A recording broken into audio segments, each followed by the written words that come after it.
नमस्कार किसान भाइयों। धान की फसल में अगर आप दारू, डेटाल और शैम्पू मिला करके डाल देते हो तो आपके धान में 4 से 10, 50, 100 गुना कल्ले बढ़ने वाले हैं। यानी आपके खेत में 250 से 1000 तक कल्ले निकलेंगे।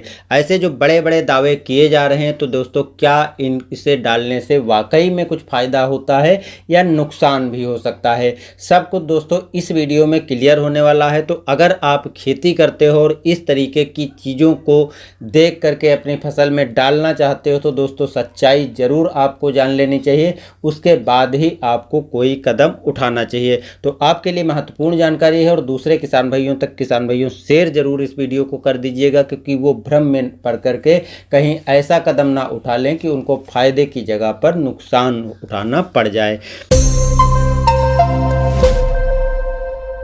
पहले किसान भाइयों, धान में दारू का यूज पहले समझ लेते हैं, इसके क्या फ़ायदे हो सकते हैं, क्या नुकसान हो सकते हैं, तभी आप प्रयोग करें। क्योंकि बहुत से किसान भाई आज के समय में क्या है कि दारू को कई फसलों में डालते हैं और उनका कहना है कि कई तरह के कीट, जीवाणु, विषाणु आदि हैं, उनको रोकने का काम करता है और ग्रोथ और विकास में भी हेल्प करता है। अब ये कैसे हेल्प करता है आपको बता दें। देखिए, अल्कोहल जो है, ये दारू में अल्कोहल की काफ़ी ज़्यादा मात्रा होती है और जो ये दारू तैयार की जाती है वो किण्वन यानी फर्मेंटेशन के माध्यम से तैयार की जाती है। और ये जो किण्वन विधि है, जिस विधि से जो तैयार होता है, ये फसल को नुकसान, इस प्रोसेस से तैयार की गई चीज़ें फसल को नुकसान पहुंचाती हैं।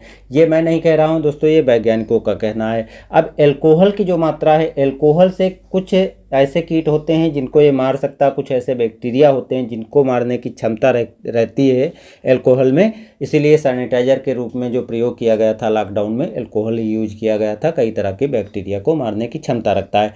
तो फंगस आदि अगर आपके धान में लगती है तो उसको तो ये रोक सकता है। बाकी जो अब अल्कोहल डालोगे तो तनाव मुक्त हो जाएगा, यानी दारू डालने पर तनाव मुक्त पौधा हो जाएगा, क्योंकि बैक्टीरिया आदि का अटैक जब नहीं होगा और कुछ कीट भी होते हैं उनको भी मारने का क्षमता दारू में होती है। तो इस प्रकार से कुछ ऐसी चीज़ें भी इसमें दारू में होती हैं जो पौधे की ग्रोथ और विकास में भी काम करती हैं। ये दोस्तों बिल्कुल निश्चित है, अगर आप दारू डालते हो तो पौधे की हाइट बढ़ जाती है और ग्रोथ और विकास आपको अच्छी दिखेगी। अब वो चाहे कुछ चीज़ें हों उसके कारण हो, या फिर ऐसा हो सकता है कि जब पौधा तनाव मुक्त होता है और जो बैक्टीरिया आदि, फंगस आदि होते हैं वो ख़त्म हो जाते हैं, जिसके कारण जो है पौधा ग्रोथ और विकास करने लगता है। तो दारू का प्रयोग करना दोस्तों फ़ायदेमंद तो साबित होता है, फ़ायदा भी मिलता है, बहुत से किसान भाई डालते भी हैं। लेकिन जो मात्रा हम डालेंगे उससे कहीं सस्ते हमें कीटनाशक पड़ जाएंगे, क्योंकि दारू इतनी सस्ती भी नहीं है कि हम डाल के और उस पर खर्चा करें और हम अपनी फसल को बचा लें। उससे बेहतर है कि जो जिस तरह की बीमारी आदि लगी है उन दवाओं को हम डालें, जो ग्रोथ प्रमोटर और विकास करने की चीज़ें तैयार हैं उनको डालें, तो शायद बेटर रिजल्ट मिलेगा और ख़र्चा भी कम आएगा। क्योंकि दारू की यदि हम मात्रा कम डालेंगे तो काम नहीं करेगी और ज़्यादा डालेंगे तो ज़्यादा डालने पर खर्चा ज़्यादा हो जाएगा। तो फिर जो चीज़ें खासतौर से फसल के लिए बनी हैं उन्हीं को डालना उचित है, फिर हम दारू क्यों प्रयोग करें।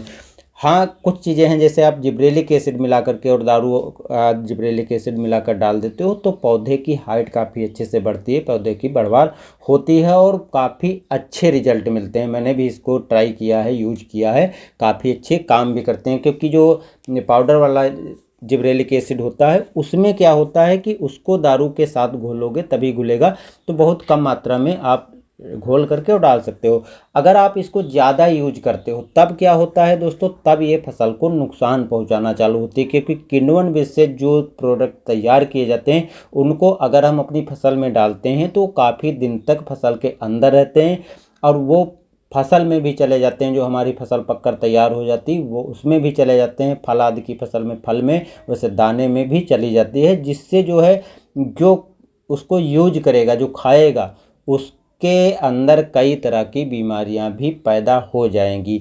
तो इसलिए दोस्तों दारू का प्रयोग करना लाभदायक तो है, लेकिन जो है उससे कहीं ज़्यादा स्वास्थ्य के लिए हानिकारक भी है। इसलिए कोई वैज्ञानिक सलाह नहीं देता है कि दारू को आप यूज करें। आप अपने रिस्क पर यूज करना चाहते हो तो यूज करो, लेकिन दोस्तों अच्छा यही रहेगा कि जो प्रोडक्ट खास तौर से फसल के लिए तैयार किए गए हैं उन्हीं को डालो, तभी आपको और बेटर रिजल्ट मिलेंगे। अब बात कर लेते हैं दूसरे प्रोडक्ट की, डेटॉल की। अब डेटॉल में क्या होता है किसान भाइयों, इसको थोड़ा समझने की ज़रूरत है। डेटॉल को जो हम समझते हैं कि ये ग्रोथ प्रमोटर की तरह काम करता है, तो ये कैसे काम करता है, बाकी ये बैक्टीरिया को मारता है तो कैसे काम करता है, और ये नुकसान कैसे पहुंचा सकता है फसल को, ये सभी चीज़ें जानना ज़रूरी है। तब तक जानोगे नहीं तब तक डेटॉल को आपको भूलकर यूज करना नहीं है, क्योंकि एक गलती से आपकी फसल काफ़ी ज़्यादा खराब हो सकती है। कैसे खराब हो सकती है, देखिए किसान भाइयों, आदमी के लिए डेटॉल तैयार किया गया है। आदमी के ऊपर जो बैक्टीरिया आज चिपके रहते हैं उसमें कई तरह के सूक्ष्म जीव बैक्टीरिया होते हैं, जिससे बचाने के लिए, जिससे शरीर पर ये बैक्टीरिया अपना शरीर को नुकसान न पहुंचाए, उनसे बचाने के लिए डेटॉल तैयार किया गया। अब जो डेटॉल तैयार किया गया है इसमें कुछ ऐसी चीज़ें डाली गई हैं जो बैक्टीरिया को नष्ट कर सकें। डाला क्या क्या गया है वो दोस्तों आपको बता देते हैं। आपको यहाँ पर हम साइड में जो चीज़ें बता रहे हैं वो स्क्रीनशॉट भी लगा रहे हैं, जिससे आपको अच्छी तरह से समझने में हेल्प मिले, क्योंकि जो वैज्ञानिक के आधार पर चीज़ें हैं वो चीज़ें समझना ज़रूरी है, जिससे ऐसा न लगे कि हम जो चीज़ें बता रहे हैं वो बिल्कुल झूठ हैं। आपको यहाँ पर समझ में आ जाएगा कि जो मैं बता रहा हूँ वो सच्चाई है, कि दूसरे लोग जो आपको बता रहे हैं इन चीज़ों को डालो वो वहाँ पर सच्चाई है। तो सच्चाई को समझना ज़रूरी है। अब होता है इसमें हाइड्रोजन पेरोक्साइड। हाइड्रोजन पेरोक्साइड, दूसरा होता है लैक्टिक एसिड, तीसरा होता है साइट्रिक एसिड, और कुछ तरह के एल्कोहल जैसे क्लोराकोसिनॉल, दूसरा एक होता है टाइप्रिनॉल। ये कुछ तरह के एल्कोहल भी इसमें मिलाए जाते हैं। एल्कोहल का काम क्या रहता है कि बैक्टीरिया को अच्छी तरीके से मार सके, और कुछ फंगस आदि के जो जीवाणु होते हैं उनको अच्छी तरह से ख़त्म कर सके, तो इस एल्कोहल मिलाया जाता है इसमें। क्योंकि आपको पता है कि लॉकडाउन में एल्कोहल कितना अहम भूमिका निभाया था, तो इसलिए एल्कोहल तो बैक्टीरिया की मारने की क्षमता रखता है। इसमें जो हाइड्रोजन पेरोक्साइड होता है इसका काम क्या रहता है कि हानिकारक सूक्ष्म जीवों को ये मारने की क्षमता रखता है। एक अच्छा जीवाणुनाशक है और एंटीबायोटिक का काम करता है। इसको आप अपनी फसलों में डाल सकते हो, लेकिन इसकी एक सीमित मात्रा आपको डालनी पड़ेगी। यदि हम इसको फसल में बात करें तो 2 ml जो है प्रति लीटर पानी में डाल करके आपको स्प्रे करना पड़ेगा। और चूंकि इसमें अगर डेटॉल में बात की जाए तो इसमें दूसरी मात्रा दी होती है जो मनुष्य को स्वास्थ्य को ध्यान में रख करके डाली जाती है, तो कुछ चीज़ें इसमें कम और कुछ ज़्यादा होती हैं। अब दूसरी चीज़ आपको बताते हैं लैक्टिक एसिड। लैक्टिक एसिड दोस्तों ये एक ऐसा तत्व होता है जो थोड़ा सा फसल को फ़ायदा पहुंचाता है। होता क्या है कि दूध से दही बनने की जो प्रोसेस होती है उसमें लैक्टिक एसिड की ही भूमिका होती है। अब दूध से दही बनने की प्रोसेस में लैक्टिक एसिड की भूमिका होती है, और लैक्टिक एसिड के जो जीवाणु होते हैं अगर हम इनको अपनी फसल में यूज करें तो फसल की ग्रोथ, विकास और पौधे को तनाव मुक्त और तरह तरह की चीज़ों को अच्छे से मेंटेन करता है, यानी पौधे के विकास आदि में ये काम करता है। पौधे में जो है ग्रोथ विकास करेगा, और जो मिट्टी में मौजूद पोषक तत्व हैं उनको पौधे तक पहुंचाने में हेल्प करता है। इसके साथ साथ अगर पानी की पर्याप्त मात्रा नहीं है तो कम पानी से लड़ने की क्षमता को भी बनाए रखता है। तो उस हिसाब से लैक्टिक एसिड फ़ायदेमंद होता है। मैं नहीं कहता हूँ कि फ़ायदेमंद नहीं होता, उस हिसाब से ये ग्रोथ और विकास के लिए काफ़ी फ़ायदेमंद होता है। और बहुत से वैज्ञानिक इसको सलाह भी देते हैं कि लैक्टिक एसिड को आप अपनी फसल में यूज कर सकते हो और ये फ़ायदे ले सकते हो। लेकिन तीसरी चीज़ जो इसमें है वो है दोस्तों साइट्रिक एसिड। साइट्रिक एसिड वही तत्व है जिसको हम फसल में बिल्कुल नहीं यूज कर सकते हैं, क्योंकि साइट्रिक एसिड को अगर हम फसल के ऊपर स्प्रे कर देंगे तो पत्तियां झुलस जाएंगी, जल जाएंगी, जो थोड़ी सी भी मात्रा ज़्यादा होने पर हमारी फसल को नुकसान पहुंचा सकता है।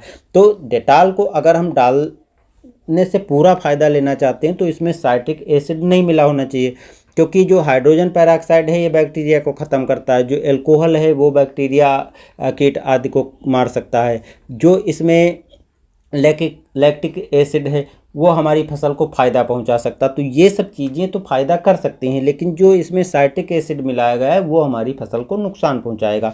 अगर हम थोड़ी मात्रा इसकी डालेंगे तो फसल पे काम नहीं करेगा, यानी हमारा पैसा बेकार चला जाएगा। मात्रा बढ़ाकर डाल देंगे तो साइट्रिक एसिड होने के कारण हमारी फसल झुलस जाएगी, ख़राब हो जाएगी। तो इसलिए दोस्तों आपको डेटॉल अपनी फसल में भूल कर नहीं यूज करना है। मार्केट में लैक्टिक एसिड युक्त जो है बहुत से ग्रोथ प्रमोटर भी मिलते हैं, उनको यूज कर लीजिए, जिससे ग्रोथ और विकास होगा। फालतू की चीज़ें आपको डालने की आवश्यकता नहीं है। कुछ प्रकार के जो अल्कोहल हैं वहाँ से तो मैंने बता दिया कि वो बैक्टीरिया आदि पे काम करते हैं। अब बात आती है दोस्तों शैम्पू की। शैम्पू दोस्तों एक प्रकार का साबुन ही होता है, और आप सबको पता है कि शैम्पू में कुछ तत्व होते हैं, जैसे एक सल्फेट होता है। सल्फेट जो होता है वो तो फसल में अच्छा काम करता है। सल्फेट जो है इसलिए मिलाया जाता है जिससे बालों में छिपी हुई गंदगी को आसानी से बाहर निकाला जा सके, और कई तरह के तत्व होते हैं। तो सल्फेट जो कि धान की फसल हो या कोई फसल हो उसके लिए भी काम करता है, और कुछ नुकसानदायक जो बैक्टीरिया होते हैं उनको भी सल्फेट मारना या दूर करने में काम करता। तो जो साबुन एक प्रकार का होता है, इसको हम यदि अपनी फसल में यूज करना चाहें तो दोस्तों हम इसको यूज करते हैं, और बहुत से किसान भाई यूज करते हैं। जो आप स्टिकर या चिपकू जिसको बोलते हैं उसको डालते हो, उसकी जगह ना डाल करके हम शैम्पू यूज करते हैं। जो एकड़ में 2-3 शैम्पू डालते हैं, इसके ऊपर नहीं डालते हैं, और इसके ऊपर डालना भी नहीं चाहिए, क्योंकि इसमें कुछ ऐसे तत्व इसमें भी होते हैं जो आपकी फसल को नुकसान पहुंचा सकते हैं। ज़रूरत होती है तो उतनी मात्रा के रूप में हम शैम्पू नहीं डाल सकते हैं, क्योंकि उतनी मात्रा अगर हम स्प्रे के रूप में भी डालें तो हो सकता है कि आपको लगभग 500 ग्राम 500 ml तक शैम्पू लेना पड़े, और इतना अगर शैम्पू डाल दोगे तो फसल आपकी बिल्कुल ख़राब होने वाली है। तो इस हिसाब से शैम्पू कहाँ पर काम आ सकता है कि जो स्टिकर का काम करता है, स्टिकर की जगह आप शैम्पू डालोगे तो जो चीज़ें आप डाल रहे हो पौधे के ऊपर सब पत्तियों पर आसानी से फैल जाती हैं, तो उस हिसाब से तो फ़ायदेमंद है। बाकी इसका और कोई काम नहीं रहता है कि ये आपकी पौधे की ग्रोथ बढ़ा देगी, जीवाणुओं को मारने कीटनाशक का काम करेगी, ग्रोथ प्रमोटर का काम करेगा, ये और कुछ काम करेगा, और दोस्तों इसका कोई काम फसल में नहीं होता है। केवल एक स्टिकर का काम कर सकता है, लेकिन वो भी काफ़ी अच्छा स्टिकर नहीं, यानी स्टिकर जो अच्छे आते हैं उसके विकल्प के रूप में आप शैम्पू डाल सकते हैं। अब दोस्तों आपको उम्मीद है कि अच्छे से समझ में आ गया होगा कि दारू के क्या फ़ायदे होते हैं, डेटॉल के क्या फ़ायदे होते हैं, शैम्पू के क्या फ़ायदे होते हैं, और इनको यूज करने से क्या क्या नुकसान हो सकते हैं। तो उम्मीद है कि आपको समझ में आ गया होगा कि इसको डालना चाहिए या नहीं डालना चाहिए। निर्भरता दोस्तों आप पर छोड़ देते हैं। मेरा सुझाव माना जाए तो दोस्तों इनको डालना नहीं चाहिए, क्योंकि जो स्वास्थ्य के लिए नुकसान है, अपने आप वैसे भी इतनी चीज़ें हम डाल रहे हैं, नुकसान उठा रहे हैं, आज रोग बीमारियां बढ़ती चली जा रही हैं, और इन गलत तरीक़ों को यदि हम यूज करेंगे तो हो सकता है भविष्य में और कई तरह की बीमारियाँ उत्पन्न हो जाएँ जिनका इलाज भी ना संभव हो। आशा करते हैं जानकारी आपको पसंद आई होगी। मिलते हैं नए वीडियो में। धन्यवाद।